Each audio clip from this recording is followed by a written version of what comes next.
GBA ಚುನಾವಣೆ ನಡೆಸುವಂತೆ ರಾಜ್ಯ ಸರ್ಕಾರಕ್ಕೆ ಸುಪ್ರೀಂ ಕೋರ್ಟ್ ಗಡುವು ಬೆನ್ನಲ್ಲೇ ಬಿಜೆಪಿ ನಾಯಕರು ನಾವು ಚುನಾವಣೆಗೆ ಸಜ್ಜಾಗಿದ್ದೀವಿ ಅಂತ ಹೇಳಿದ್ದಾರೆ. ಈ ಬಗ್ಗೆ ಪ್ರತಿಕ್ರಿಯಿಸಿದ ವಿಪಕ್ಷ ನಾಯಕ ಆರ್ ಅಶೋಕ್, ನಾವು ಜಿಬಿಎ ಚುನಾವಣೆಗೆ ಸಿದ್ಧ ಆಗಿದ್ದೀವಿ.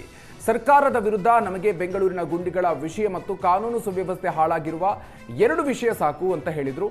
ಈ 2 ವಿಷಯಗಳನ್ನು ಪ್ರಸ್ತಾಪಿಸಿದ್ರೆ ಬೆಂಗಳೂರಿನಲ್ಲಿ ಕಾಂಗ್ರೆಸ್ ನೆಲಕಚ್ಚಲಿದೆ ಅಂತ ಹೇಳಿದ್ರು. ಇನ್ನು ಹೆಚ್ಚು ವಿಶ್ವನಾಥ್ ಮಾತಾಡಿ, ಕಾಂಗ್ರೆಸ್ನವರು ಜಿಬಿಎ 5 ಭಾಗ ಮಾಡಿದ ಬಗ್ಗೆ ನಮಗೆ ಇಷ್ಟ ಇರಲಿಲ್ಲ. ಸುಪ್ರೀಂ ಆದೇಶದಂತೆ ಕಾಂಗ್ರೆಸ್ ಚುನಾವಣೆಯನ್ನ ಮಾಡಲೇಬೇಕು. ಜಿಬಿಎ ಚುನಾವಣೆಗೆ ಬಿಜೆಪಿ ಸಿದ್ಧ ಆಗಿದೆ, ನಾವು ಗೆಲ್ತೀವಿ ಅಂತ ಹೇಳಿದರು.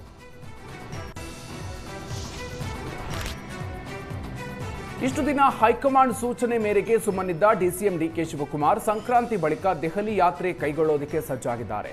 ಜನವರಿ 16 ಮತ್ತು 22ಕ್ಕೆ ದೆಹಲಿಗೆ ಡಿಸಿಎಂ ಡಿಕೆ ಶಿವಕುಮಾರ್ ತೆರಳಲಿದ್ದಾರೆ. ಜನವರಿ 16ಕ್ಕೆ ರಾಹುಲ್ ಗಾಂಧಿ ಭೇಟಿಗೆ ಡಿಕೆ ಶಿವಕುಮಾರ್ ಸಮಯ ಕೇಳಿದ್ದಾರೆ.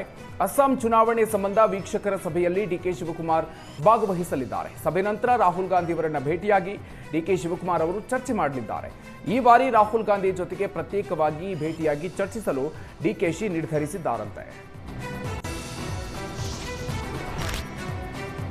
ಸಂಕ್ರಾಂತಿ ಬರ್ತಿದ್ದಂತೆ ಕಾಂಗ್ರೆಸ್ನಲ್ಲಿ ನಾಯಕತ್ವ ಕದನ ಮತ್ತೆ ಗರಿಗೆದರ್ತಾ ಇದೆ. ಸಿಎಂ ಡಿಸಿಎಂ ಜೊತೆಗಿನ ಮಾತುಕತೆ ಬಗ್ಗೆ ಎಐಸಿಸಿ ಅಧ್ಯಕ್ಷ ಮಲ್ಲಿಕಾರ್ಜುನ ಖರ್ಗೆ ಸ್ಪಷ್ಟನೆ ಕೊಟ್ಟಿದ್ದಾರೆ.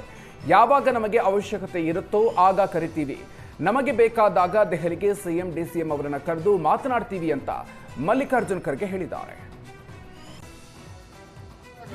ನೋಡಿ, ಯಾವಾಗ ನಮಗೆ ಅವಶ್ಯಕತೆ ಇರ್ತದೋ ಅವಾಗ ಕರೀತಾರೆ. ನೋಡಿ, ಯಾವಾಗ ನಮಗೆ ಅವಶ್ಯಕತೆ ಇರ್ತದೋ ಅವಾಗ ಕರೀತಾರೆ. ನೋಡಿ,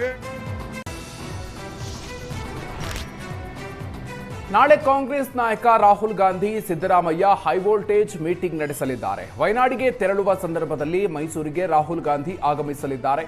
ಈ ಸಂದರ್ಭದಲ್ಲಿ ಮೈಸೂರು ವಿಮಾನ ನಿಲ್ದಾಣದಲ್ಲಿ ರಾಹುಲ್ ಗಾಂಧಿಗೆ ಸಿಎಂ ಸಿದ್ದರಾಮಯ್ಯ ಸ್ವಾಗತ ಕೋರಿ ಮಾತುಕತೆ ನಡೆಸಲಿದ್ದಾರೆ. ಸಂಪುಟ ಪುನಾರಚನೆ ಚರ್ಚೆಯ ನಡುವೆ ಸಿದ್ದರಾಮಯ್ಯ ಮತ್ತು ರಾಹುಲ್ ಗಾಂಧಿ ಸಭೆ ಕುತೂಹಲವನ್ನು ಮೂಡಿಸಿದೆ.